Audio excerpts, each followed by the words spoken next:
What you're about to see is something the media does not want you talking about. First, Senator Josh Hawley drops absolute bombs about Joe Biden's fitness, raising legal concerns over whether Biden even authorized pardons while in office. Then we've got former Press Secretary Sean Spicer exposing the double standard, the media smear campaign against Trump's mental health versus their cover up of Biden's collapse. But we're starting off with Trump himself because what he says here needs to be heard. You want to know what really happened behind the scenes of the Biden White House? Trump lays it all out: the autopen, the handlers, the hijack. This isn't a conspiracy. It's now being backed up by testimony in Congress. This is Trending Politics. Make sure you like this video and subscribe for more daily news. And be sure to watch to the end because you are going to want to watch this. So much of our effort goes to getting people out of the country that should have never been here in the first place. What he's done to this country is not him. He had no idea what was going on. Everybody knows that. It's other people. It's Lisa and this one and that. All these people, all this scum that was around the Oval, the Oval Office, or around the beautiful Resolute desk, telling this guy, here, do this, do that, and not even telling him. They just go over to the autopen and sign whatever the hell they wanted to sign. Because say what you want about Biden, he wasn't for open borders. He wasn't for transgender for everybody. He wasn't for men playing in women's sports. But he has no idea what the hell, he has no idea. And they were very upset. They wanted Bernie Sanders. And after about a week of this guy, they said, wait a minute, we just hit gold. This guy has no clue. He'll do anything we tell him. And then they realized they don't even have to get permission. They just go up to the autopen. That's a subversion. That's a takeover of our government. And you people ought to start looking at it. That's a takeover. Not only did they cheat, I guess you saw yesterday came out with China and the license plates, tens of thousands of cards. They used those cards to vote on the second election, my second, the one 2020. Because as everybody here knows, I won that election by a lot. But the only good thing I can say is this is a much more historic term than I think I could have had as a second term. This is a much more historic election. And now we're going to put up a beautiful flagpole, and we're going to put up a flag. And I hope you enjoy it. And let's see how real people work. Trump is saying what most Americans are thinking. Biden wasn't running the country. His staff was. He's 100% right. Biden didn't campaign on open borders or biological men in women's sports. That was pushed by radical insiders. And that detail about the autopen, we'll get deeper into that in a minute, but he's not wrong. Congress is now investigating it. This isn't just incompetence. This is subversion, and Trump just called it out. Now, here's where it gets real. Everything Trump just said about the autopen, Senator Josh Hawley is demanding proof. And what you're about to hear confirms that this isn't just talk. There's a very real paper trail missing. Thanks to all the witnesses for being here. You know, the visual, sometimes it really is true. A picture speaks louder than words. It's worth 1,000 words. And here, all you have to do is look over at this side of the dais to see that the stone wall continues. I mean, from the party that lied to this nation for 4 years, let's just take a look at some of the things that our colleagues said on the Democrat side when their own Justice Department was concluding that Joe Biden, who, let's not forget, illegally took classified documents and kept them in his garage, in his freezer. I mean, Lord knows where. He just certainly didn't know. Their own Justice Department interviewed the guy and concluded he could not form the requisite mental state to stand trial. He did not have the mental ability to stand trial. And what did our Democrat colleagues say? Vice President Harris says, oh, no, the way that the Hur report characterized the president is so wrong. The president's demeanor is totally fine. Senator Smith, what the Hur said about the president not remembering his son's death, so unfair. Senator Kaine said this is grandstanding. Senator Fetterman said it's just cheap shots. You had other senators saying, Senator Ossoff in February of 2024, saying, and I quote, I found the president to be sharp, focused, impressive, formidable, and effective. In June 2024, Congressman Jeffries insists Biden was, and I'm quoting again, incredibly strong, forceful, and decisive. Where are they now? They don't want to answer for any of those quotes now. They lied to us for 4 years, and we know they lied. They know they lied. It's why they're not here. They don't want to answer a single question. They can't bear to show their faces in public. And you know what? It's right that they can't do that, because the bill of goods they sold this country, they walked this country right into one of the greatest constitutional crises of our history, And now they are afraid to even show up to admit it. These are people, and this is a party that cannot be trusted with power, that cannot be trusted to tell the truth, the most basic truth. They all changed their tunes after Joe Biden debated President Trump, and the whole world could see he couldn't even form a sentence, that running this guy for president again is a form of elder abuse. My, how they changed their tunes after that. Now they can't even show up in public to talk about it. This is embarrassing. But worse than that, it's dangerous. It is dangerous for this country. Mr. Wold, I want to pick up on something you just said a second ago about the OLC and their opinion as to when an autopen can be used. Just be clear about this. Autopen means not signed by the person. Autopen is basically push of a button and it gets signed. OLC says only when the president specifically directs it and it is under his direct authority. Do I basically have that right? That's correct, Senator. So based on the facts we know, did that happen in this case with all of the pardons and clemencies and other giveaways that Joe Biden signed?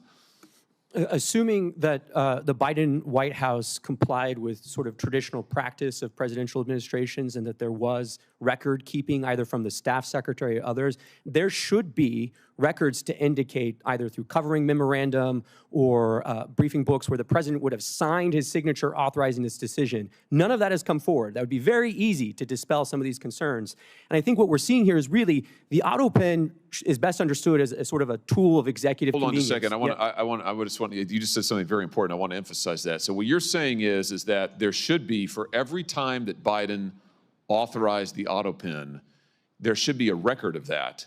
And he should have had to have registered his personal consent to using the autopen. Is that basically correct? I think to put it another way, I would say in the policy paper flow to the Oval Office, there should be a record of what documents are presented to the president when he gave his assent to the actions that are listed in those documents, whether it's a judicial nomination or it's a statutory response to Congress. Well, I think the answer is we need to get those documents. And I just say to our friends in the media over here, you guys need to be asking for those documents, and we need to be asking for them, Mr. Chairman. We need to see those documents.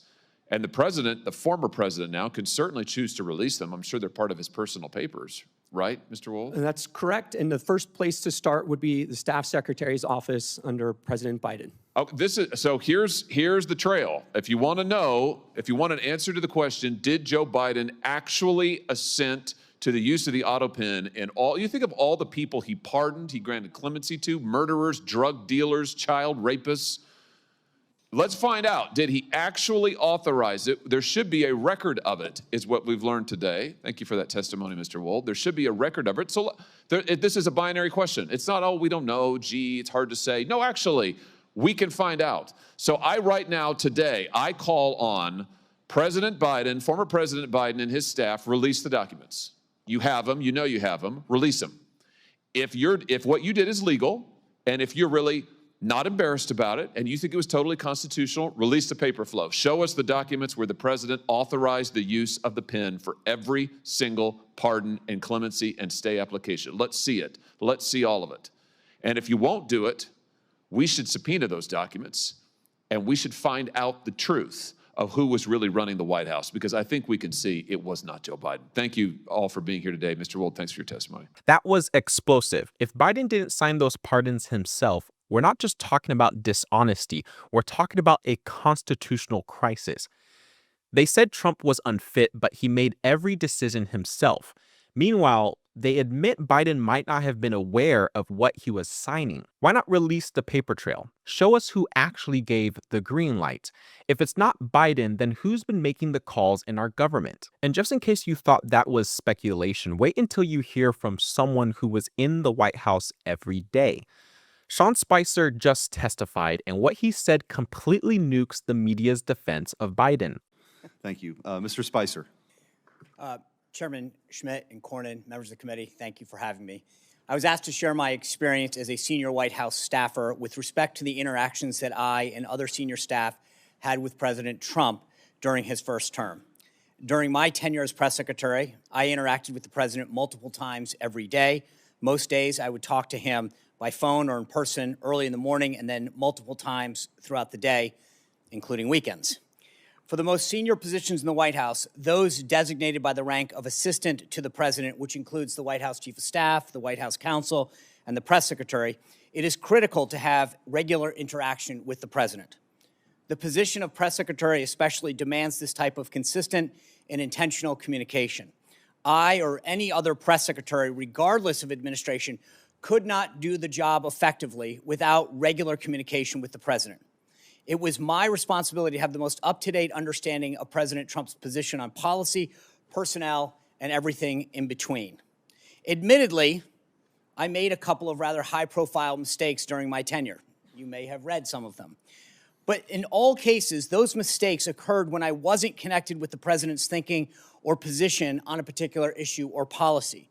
Coordinating and collaborating among even the most senior staff cannot replace direct communication with the president himself. In my position, I was very well acquainted with the president's work, his day-to-day responsibilities, and his fitness for office. I watched him serve with the strength and endurance of a man half his age. As you can see on almost a daily basis through events, statements, and social media posts, he's up early and ends his days very late. Yet in several instances during his first term, the media questioned his fitness for office.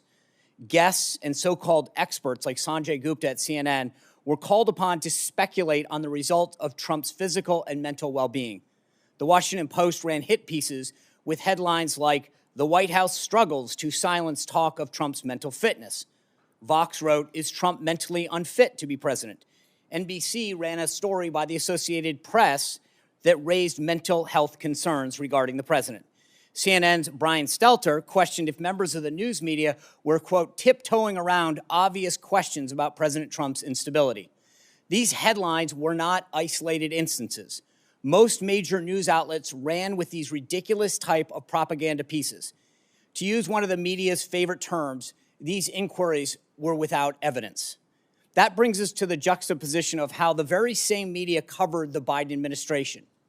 To be blunt, the legacy media failed the American people. They failed to do their job. Many, rightly so, believe the media in this country is culpable in covering up the obvious decline of the 46th president of the United States. The scrutiny that was baselessly directed at President Trump during his first term was wholly absent from the media coverage of the Biden White House. The media lacked any sense of curiosity that would naturally stem from what the public could see with their own eyes. Even in the face of deeply concerning and public signs of President Biden's mental and physical decline, legacy media outlets were silent.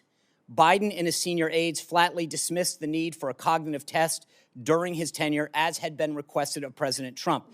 Yet no protest was heard from the voices that were so critical of Trump. With the exception of a couple White House reporters like Fox News Channel's Peter Doocy, reporters generally refused to breach the subject at White House briefings.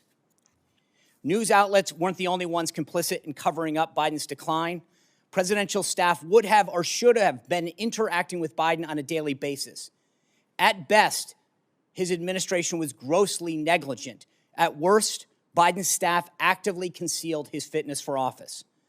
When White House Press Secretary Karine Jean-Pierre said President Biden could run circles on her, there were only two possible conclusions: that she herself was in poor health and in need of medical assistance, or that she was lying. There is no question that a vast difference between how President Trump interacted with his staff and how President Biden did. Whether one supports President Trump or not, he is clearly the most accessible and transparent president in modern history, and there is no question who is running this country. The same cannot be said of President Biden. It is the president who is elected by the American people. The role of staff is to execute his agenda and policies. I thank the committee for holding this hearing so that going forward, the American people can have the confidence in who is running the country and making critical decisions. The American people deserve no less. What Spicer said is damning, and it confirms what we all suspected. Biden was potentially a ghost president.